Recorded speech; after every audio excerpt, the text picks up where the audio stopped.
All right. In yo-yoing, there's another trick besides walk the dog everyone wants to see. It's around the world.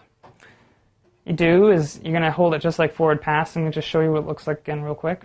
You throw it, swings all the way around like so, goes around the world, just like so. So to do it, you hold it just like you did forward pass, bring it down to your leg. Instead of just shooting it out and stopping your wrist by turning it over, which is what kind of allows the yo-yo to come back to your hand, you want a continuous swinging motion. Kind of looks like this. Watch my hand while I do this. Notice how my hand kind of allows it to swing. I'm not really snapping it back. And then when I want to snap back, I stop my hand and let the yo-yo shoot to it.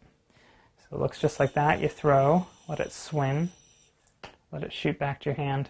One of the things you can do to practice this swinging motion is just let the yo-yo, it's dead yo-yo, and just try swinging it. And what you want to do with this is get it to stay all the way at the end of the string without kind of falling back to it. Because if it's doing that, you're not swinging hard enough, and the yo-yo is just going to shoot back to you while you're trying to do that. So practice that a few times. Once you feel like you got that down, then try and combine that with your forward pass move. So it looks just like this. And that's around the world.